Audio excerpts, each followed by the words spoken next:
By the time 1971 rolled around, it was time for General Motors to redo its full-size vehicles, which had been in production since 1965.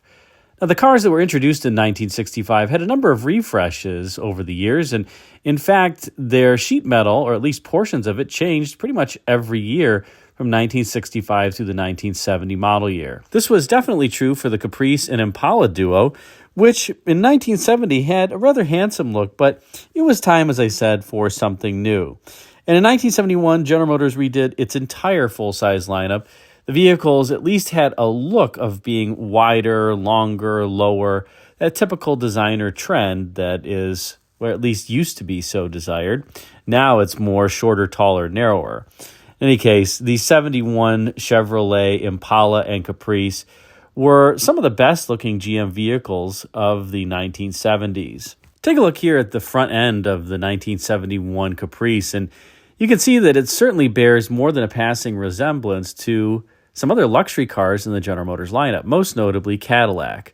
That egg crate grille and hood, as well as that front header panel, have a very distinct Cadillac-like shape, and that was absolutely the intent. It wasn't that Cadillac imitated Chevrolet, it was that Chevrolet imitated Cadillac. This had been true for a number of years in the past, whether you looked at Chevrolets from, let's say, 1957 or 58, which were colloquially known as the baby Cadillacs of the era, or even in the 30s, the 39 Chevrolet also had a similar nickname. But it really became almost true in 1971 for a number of reasons. Yes, the Chevrolets were shorter vehicles overall than the Cadillacs. They rode atop 121.5-inch wheelbase, which was 9.5 inches shorter than Cadillac's 131-inch wheelbase for the DeVilles or 133-inch wheelbase for the Fleetwoods. But the cars were just as wide, at almost 80 inches wide. They could get no larger without having lights on them for being oversized vehicles. Now, in addition to the new styling, there were a number of new features that were introduced on the 71 Impala and Caprice. This included a distinctive wraparound front windshield. Chevrolet had reverted back to this wraparound windshield versus the flat glass that was on the 1965 to 70 models. All vehicles also got GM's flow-through ventilation system, which allowed cabin air to exhaust out of the vehicle in the deck lid. And it would basically be taken in from the front of the car at the cowl, go through the passenger compartment, go through into the trunk, and then exhaust out the back there. It was a one-year-only setup that was flawed in a number of ways, most notably that some customers complained that they were experiencing some asphyxiation because exhaust fumes were backdrafting into the car. This occurred despite the fact that General Motors tried to create positive pressure in the interior cabin by having the fan run at least on a low speed all the time. And that's one of the unique features about these vehicles is that even if you put the HVAC control off, the fan still runs. It's never really off. There is no offsetting unless you take out the fuse for the fan. The vehicles also had a new double roof panel on them for a stronger roof, but also to help with overall sound deadening and insulation. That inner panel had some perforations in it, and when coupled with the perforated headliner, it actually helped absorb interior cabin noise. And I have to say it worked beautifully. These 71 to 76 full-size General Motors vehicles, no matter which one you pick, they really are very, very quiet inside. GM had also worked to smooth some of the surfaces near the windshield, although these cars did not have flush glass, but to try to manage the airflow a bit over the side of the windows. And they provided thicker door and window seals as well to try to keep all that outside din outside. And I will say that it was absolutely effective on these vehicles. They are very quiet to drive, whether around town or on the freeway. The 71 Caprice in particular had so many different luxury features, you could really equip it just the same as a Cadillac. You could get power windows, power locks, power seat, tilt wheel, 8-track tape player if you wanted, air conditioning, anything that you really wanted. There weren't too many differentiators between the Caprice, so long as you optioned it up, and the Cadillac. In fact, you could get a 71 Caprice with a 454 cubic inch big block under hood, which actually made more horsepower than Cadillac's 472 cubic inch V8, which was under hood in the DeVilles.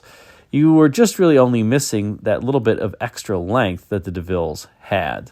In fact, Motor Trend pitted a Cadillac Sedan DeVille against the Chevrolet Caprice in its May 1971 issue and basically found that the Chevrolet was about two-thirds the price and had all of the Cadillac luxuries, and it was just a better value. And to be honest, I would tend to agree. I would even say the Chevrolet was probably assembled a bit better than the Cadillac during this era because Cadillac sales were so high that it just really didn't have much care in its assembly process anymore because the line speed was running so quickly to try to keep up with demand. On the outside, the final production version of the Caprice was certainly a handsome vehicle, but there were a number of proposals that General Motors designers went through and rejected before they arrived at the final design. Take a look at this design here that's shown inside of GM Studios. This is a full-size clay model. You can see it's got those turbine vane Chevrolet wheel covers, but the grille here is an interesting treatment. It has that egg crate pattern, but it spills over into the headlight area, and the hood has a bit of that Cadillac-y form, or even Lincoln or Mercury, I would say. The 71 Mercury Marquis, in fact, I would say the front end looks very, very similar to this Chevrolet, although the side sections and the rear are certainly different on the Chevrolet than the Mercury. Along those lines, let's take a look at that bottom rocker area. I don't know what the clay sculptors were thinking here. As opposed to a simple drag section, there's a lot of different surfaces that are going on here, and it looks a little bit complicated in a very small area, especially given the relatively flat surfacing of the doors, although there is a very nice feature line that runs the length of the car that provides a bit of a shoulder right underneath the window and partway up the door. Here's a different proposal for what looks to be an Impala coupe outside, and you can see a number of things that really, if you squint, are quite interesting. First, let's take a look at that front end, and you have the twin-port grille that Chevrolet would resurrect in the 2000s with the Malibu. But here it is, and of course, it did appear on a number of Chevrolets during this era as well. However, take a look at those headlights and turn signals. Do those, let's say, conjure up any memories for anyone? If you said the 1972 Oldsmobile front end, then you'd be right. They're almost carbon copies, and my sense is that this front end was deemed inappropriate for the Impala, but the look was stolen and given to Oldsmobile, as was the case during the time frame. GM design leadership would travel between studios and see things they liked, and then direct designers to put a particular theme on a different vehicle if they thought that it fit that car more. And my guess is that this headlamp, as well as the turn signal theme, was just felt to be something other than a Chevrolet, and it made its way over to the Oldsmobile studio for the 1972 model year, not the 1971 model year. If we take a look out back of this same proposal, you notice it's quite handsome. I'm surprised, first of all, that the Impala has that stainless trim lower. Perhaps that was going to be an optional package in this proposal. That would generally be something reserved for the Caprice. But I love the feature line that starts at the very front of the vehicle and gradually fades out partway through the door. Gives just a nice bit of sculpture to the overall vehicle. And of course, you see the rear three taillight treatment that had been a Chevrolet upper-end hallmark for many years. Here's another proposal for a 71 Impala, but this time a four-door, and you can see the roof line as well as the doors are getting pretty close to final form. In fact, that whole side section is getting pretty close to the final form. But the front end is certainly very different, with a gaping mouth grille and a hood that resembles really a 68 LTD hood, at least to my eye, or the back of a 67 Eldorado, kind of this surface that's been pushed up from underneath. And it looks like Chevrolet designers were employing a single headlight theme here, as opposed to the quad headlight theme on the previous vehicle that you saw. Perhaps to save cost, or in some cases maybe to draw a little bit of a parallel to the Monte Carlo, which did have single headlights. Out back, you can see again the side surfacing is pretty close to production on this vehicle, as is the rear window and the upper roof panel. But the rear, with those very blocky three taillights, is not what the designers ended up going with on the 71 Impala. And I think they were better for it. Let's take a look at another proposal. And this one, I don't know what to think about it. Put in the comment section what you think. I think this is over the top, and I'm glad this one got canned. Take a look at that front end. And at least to my eye, that resembles a 1970 Lincoln Continental front end, almost a carbon copy, at least the midsection of the front end, in particular the grille as well as the hood. Looks like the headlamps, they're still trying to figure out what to do with here. And there are a couple different proposals. The driver's side is different than the passenger side. Take a look at the top of the fender on either side, and you can see that it's meant to be kind of half of the car one way, half of the car is another way. But this one is definitely not my favorite. I will say that side sculpture is interesting. Let's take a look at this model from the back, and it's similarly interesting. I guess the designers wheeled this one out onto the design patio to take a look at it in the sunlight, and I guess they determined that it looked no better outside than it did inside, unfortunately. This is a bit overwrought, kind of like if you've seen them, some of the proposals for the Mark IV once Lee Iacocca arrived. Thankfully, they were canned before going through to production. And we'll take one last look at some photographs of here an early concept model. This looks like a scale model in GM design that was an experiment on what the 71 Impala or Caprice might look like. This is far more radical than the other designs that you saw. Take a look at the dash to axle and the length of the hood, especially given that bird's beak front end that this has. Oh my goodness. But it does have some, I think, very attractive forms on it. Again, it has that feature line that fades out partway through the front door. But take a look at the rear here in this photo. I think this rear three-quarter is actually a great look. Now, some of that diving line, that diving side line there, would get incorporated into other vehicles. It reminds me a bit, candidly, of the 1980 to 85 Seville and that line on the side of it. Of course, the Seville was generally accentuated with a molding, at least after the 1980 model year, and here it's just plain. But I do actually really like it. It's pretty radical. The taillights, I think, are super cool, kind of like fish gills.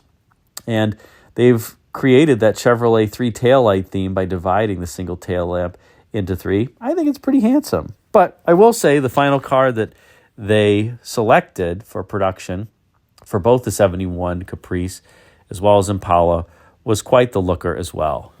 And who could forget one of the coolest features of the 71 Caprice and Impala, and that occurred on the coupes. That was this concave rear window that was started a few years prior and would continue a few years afterward.